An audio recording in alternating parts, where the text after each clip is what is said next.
Un riche chirurgien qui a toujours offert le meilleur à sa fille est stupéfait de découvrir son visage tatoué sur le bras d'un sans-abri. Lorsqu'il demande au pauvre homme pourquoi il s'est fait tatouer, il apprend une leçon qu'il n'oubliera jamais. Josefina n'a jamais détesté son père, 56 ans, chirurgien de renom, mais elle n'a pas eu le choix ce jour-là. Ben avait invité le médecin-chef, sa femme et leur fils à dîner et voulait leur présenter Josefina. Ben était veuf et avait élevé Josefina seule après le décès de sa femme. Il avait toujours donné le meilleur à sa fille et voulait maintenant lui trouver un partenaire convenable, quelqu'un de riche qui pourrait lui offrir une bonne vie. Mais Josefina n'était pas de cet avis. Elle ne voulait surtout pas que son père choisisse son fiancé. Aussi, lorsque Ben lui a parlé des projets de dîner et a insisté pour qu'elle soit présente, elle était furieuse. Trouve-toi une belle tenue, chérie. Derek et sa famille viennent ce soir, et ne t'inquiète pas pour l'argent, a-t-il dit en posant sa carte de crédit sur la table de nuit. J'ai beaucoup de vêtements, papa, s'est emportée Josefina, les yeux rivés sur son téléphone. En plus, je n'ai pas besoin de ton argent. Je veux que ma fille soit à son avantage ce soir, a dit Ben en souriant. Allez, la fille d'un chirurgien célèbre qui sort habillée comme une ratée, ce n'est pas beau à voir. Josefina a roulé des yeux et a regardé son père. Pourquoi agis-tu ainsi pour quelqu'un qui n'est pas un collègue proche? Tu ne trouves pas que si est un peu excessif, papa? Eh bien, ce n'est qu'une question de temps avant que nous ne nous rapprochions, a dit Ben en plaisantant. Ne fais pas cette tête. N'est-ce pas ce que vous dites tout le temps, vous les enfants? On va s'acheter une belle robe, d'accord? A-t-il ajouté en tapotant la carte de crédit. Josefina n'a pas mis la robe et n'a pas non plus répondu à la sonnette plus tard ce jour-là, lorsque Derek et sa famille se sont finalement rendus chez eux. Chérie, peux-tu aller ouvrir la porte s'il te plaît? A appelé Ben. Il n'y a pas eu de réponse. Josefina? A-t-il encore appelé? Aucune réponse. Finalement, Ben a ouvert la porte et a dû s'excuser d'avoir fait attendre les invités. Je suppose qu'elle n'a pas entendu la sonnerie. Elle va bientôt arriver. Je vais aller la voir, a-t-il dit en montant les escaliers jusqu'à la chambre de Josefina. Ben a frappé à la porte. Tu es prête, chérie? A-t-il demandé à voix basse. Tout le monde est arrivé. Il n'y a pas eu de réponse. Ben a tourné la poignée de la porte, mais elle est fermée de l'intérieur. Il ne pouvait même pas crier à Josefina d'ouvrir la porte car les invités attendaient en bas. Il a appelé son téléphone, mais elle n'a pas répondu. Qu'est-ce ce qui se passe, Josefina? Ouvre cette foutue porte, lui a-t-il envoyé comme message, en faisant les 100 pas devant sa porte. Quelques secondes plus tard, son téléphone a bipé avec une réponse. Je serai là dans 10 minutes, papa. S'il te plaît, pour l'amour de Dieu, calme-toi et arrête de frapper à ma porte. Quelques minutes plus tard, Josefina est apparue dans le salon, et Ben a été choqué.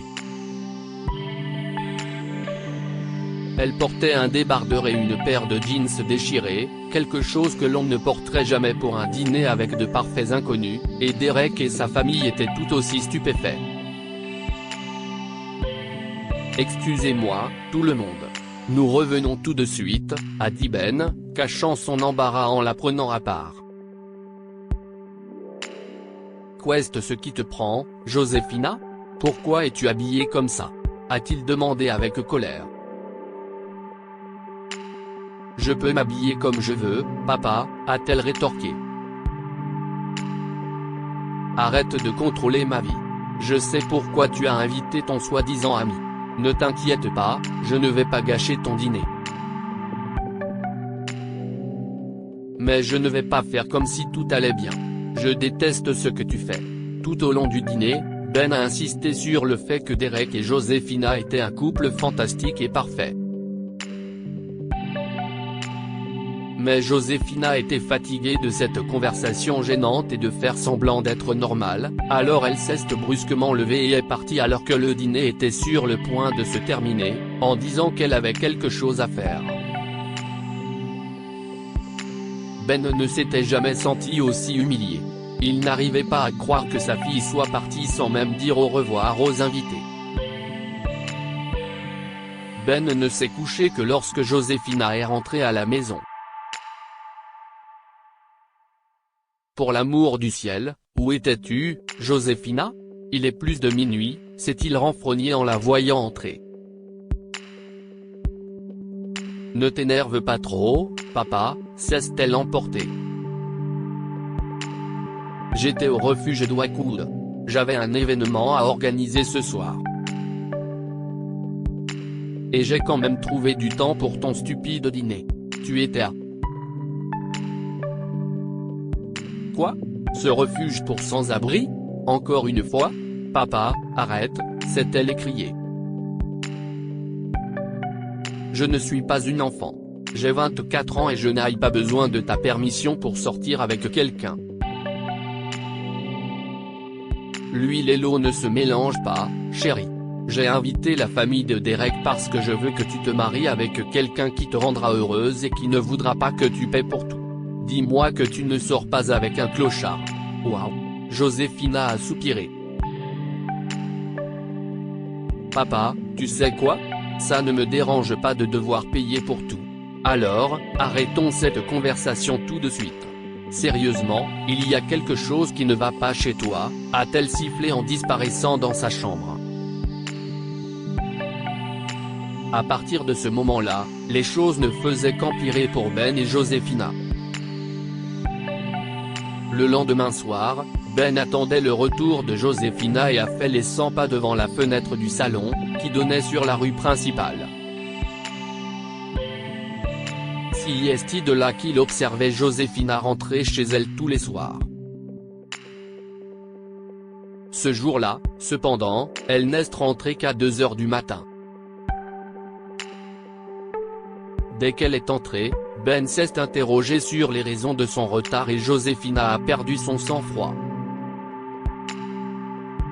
Elle a expliqué qu'elle faisait du bénévolat dans un refuge pour sans-abri et qu'elle avait ensuite eu un rendez-vous avec son petit ami. Et papa, si est-il le meilleur gars que j'ai jamais rencontré. Il n'a pas tout l'argent du monde, mais il a un cœur d'or. Maintenant, avant que tu ne commences à me dire qu'il ne me mérite pas et tout ça, je suis trop fatigué. Je vais dans ma chambre. Je n'ai pas fini de parler, a dit calmement son père, et elle s'est arrêtée dans son élan. Josefina est déconcertée. Si est une blague, papa? Oh, je suis sérieux, a-t-il déclaré. Et si est fini, ma chérie? Une heure plus tard, Josefina et ses affaires avaient disparu. Ben n'a réalisé que sa fille était partie que lorsqu'il est allé la voir plus tard dans la matinée et qu'il a vu une note sur sa table de chevet dans laquelle elle mentionnait qu'elle le quittait pour toujours. Ben l'a appelé à plusieurs reprises, mais il est tombé directement sur la messagerie vocale à chaque fois. Il n'y avait pas non plus de réponse à ses messages. Ben ne pouvait pas croire que sa fille l'avait abandonné pour un autre homme. Il ne pouvait même pas appeler la police pour qu'elle l'aide à retrouver sa fille parce qu'elle n'était pas techniquement portée disparue. Si est alors que Ben a pensé au refuge pour sans-abri. Le foyer au coude. Josefina lui avait dit qu'elle y faisait du bénévolat et qu'elle s'y rendrait sans doute. Le lendemain soir, Ben a donc garé sa voiture à quelques bâtiments du refuge et a attendu Josefina. Vers 7 heures, il l'a vue entrer dans le bâtiment. Ben attendait sa fille depuis environ 2 heures lorsqu'elle est sortie du refuge et a disparu dans la rue d'Enfas. Il voulait la suivre immédiatement, mais il craignait qu'elle ne remarque sa voiture. Il a donc attendu quelques minutes avant de mettre le contact et de serrer fermement le volant. Ben a remonté la rue et s'est engagé sur la route en face du refuge. Il était tellement concentré sur le fait de ne pas perdre de vue sa fille qu'il n'a pas remarqué le sans-abri qui est apparu devant sa voiture depuis l'allée latérale. Il y a eu un bruit sourd lorsque le corps de l'homme est entré en collision avec sa voiture. L'étui à guitare du sans-abri a été projeté au loin pendant l'accident, et Ben a paniqué. « Non, non, Jésus !» s'est-il écrié en courant, avant de trouver l'homme inconscient avec du sang. « Dieu, non. Qu'est-ce ce que j'ai fait ?» Ben était tellement terrifié qu'il ne pensait plus qu'à emmener l'homme à l'hôpital.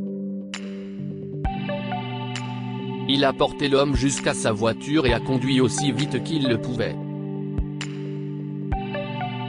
Heureusement, il faisait nuit, les rues étaient désertes et personne, pas même Josefina, ne les a vus. À leur arrivée à l'hôpital, le sans-abri a été emmené d'urgence au bloc opératoire pour y subir une intervention chirurgicale. Le cœur de Ben battait la chamade, espérant que l'état de l'homme se stabiliserait rapidement. La porte du bloc opératoire s'est ouverte quelques heures plus tard, après ce qui a semblé une éternité à Ben. Il a soupiré de soulagement lorsque les médecins ont annoncé que l'homme allait bien et qu'il sera bientôt transféré dans le service général. « Merci beaucoup, Dr Smith », a dit Ben à son collègue. « Je peux aller le voir ? Nous vous tiendrons au courant dès qu'il aura été transféré dans le service général. » Prenez soin de vous. Ben a pris une grande inspiration et a enfoui son visage dans ses mains avant d'entrer dans la chambre de l'homme. Le blessé était allongé sur le lit, les yeux fermés et des patchs intraveineux fixés à son bras. Ben s'est approché du lit et s'apprêtait à lui demander comment il allait lorsqu'il est soudain resté sans voix.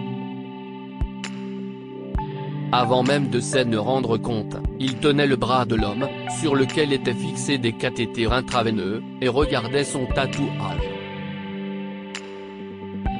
L'homme a ouvert les yeux. Qu'est-ce ce que si est que ça ? Ce tatouage, s'est écrié Ben. Pourquoi avez-vous ce visage et ce nom tatoué sur votre bras ? L'homme a souri faiblement. Si est ma petite amie et future femme, docteur, a déclaré l'homme. Je l'aimais plus que tout au monde. Elle est belle, n'est-ce pas ? Votre petite amie ? Ben était choqué et n'arrivait pas à croire que cet homme, qui avait l'air d'un sans-abri et d'un débraillé, était le petit ami de sa fille. Il ne s'attendait pas non plus à ce que l'homme lui révèle un autre détail choquant au sujet de Josefina. Vous n'avez pas besoin d'en parler, a dit Ben docilement. C'était ma faute, je ne vous ai pas vu arriver et je vous ai percuté accidentellement. Je suis soulagé qu'il ne se soit rien passé de grave. Mais cette femme. Il a fait une pause. Ne m'en veuillez pas, jeune homme, mais mes cheveux ne sont pas devenus argentés du jour au lendemain. Avoir une famille n'est pas une plaisanterie. Et vous prétendez l'aimer. Est-ce qu'elle ressent la même chose ? L'homme a souri. Je sais ce que vous essayez de demander, docteur. Vous vous demandez probablement comment un homme débraillé comme moi peut subvenir aux besoins de sa famille. Puisque vous êtes mon sauveur, je vais vous confier un petit secret, a-t-il dit. J'ai récemment acheté une petite maison pour ma future femme et notre enfant. J'étais à la rue, mais maintenant nous sommes tous les trois dans un joli petit appartement. Sur le tatouage, on peut voir le nom de ma petite amie. Joséphina. C'est elle qui m'inspire à continuer. Je suis musicien de rue et je gagne ma vie en jouant de mes instruments. Vous savez, j'ai crevé de faim pendant des jours pour acheter une guitare, et je pense que je devrais probablement faire encore plus d'économies.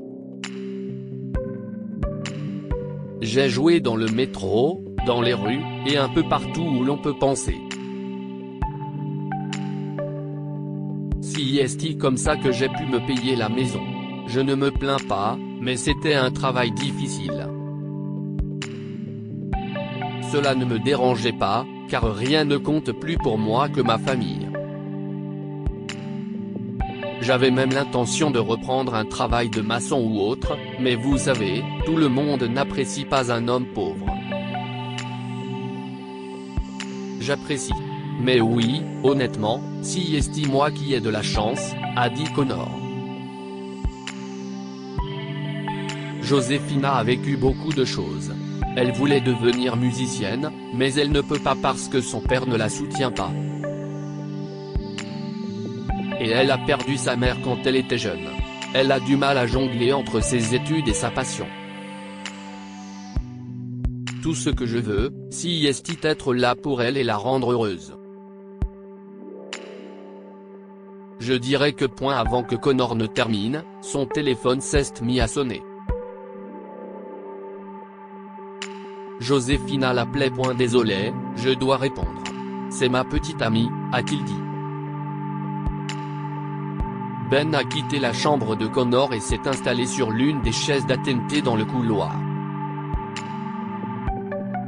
Connor avait effectivement un cœur d'or, et Joséphina était enceinte. Ben a réalisé qu'il avait été si strict avec sa fille qu'elle n'avait pas partagé avec lui la plus belle partie de sa vie, il allait être grand-père. Au lieu de rendre sa fille heureuse, Ben s'est rendu compte qu'il la faisait fuir. Alors, quand Joséphina l'a croisé à l'hôpital après que Connor lui a raconté ce qui s'était passé, Ben a décidé de faire amende honorable. Je sais tout, les enfants, a-t-il dit en prenant les mains de Joséphina et de Connor. Maintenant que Connor sait que je suis ton père, je suis désolé pour tout ce que tu as enduré à cause de moi. Tout ce que je veux, c'est que vous soyez heureux, et je suis prêt à vous aider tous les deux aussi longtemps que je le pourrai. Jusqu'à ce que Connor se remette sur pied. Mais Joséphina a retiré sa main. Comme je l'ai déjà dit, je n'ai pas besoin de ton argent, papa. J'ai une maison, et je ne reviendrai jamais chez toi. Même après que Ben a tenté de se réconcilier avec sa fille, les choses ne se sont pas améliorées entre lui et Joséphina. Elle ne l'a même pas laissé payer le traitement de Connor jusqu'à ce qu'il lui dise qu'il voulait le faire parce qu'il se sentait coupable. Sa fille lui pardonnera-t-elle un jour? Ben ne le savait pas, mais il n'allait pas abandonner si vite. Il a rendu visite à Joséphina et Connor quelques jours plus tard, et les nouveaux parents furent surpris de voir Ben arriver dans un camion avec une douzaine d'hommes qui déchargeaient des articles pour bébés, berceaux, jouets et fournitures. « Papa, qu'est-ce ce que tu fais ?»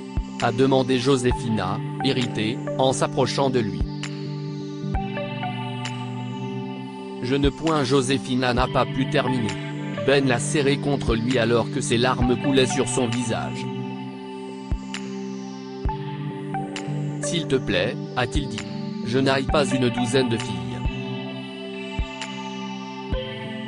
En tant que père et grand-père, je veux le faire.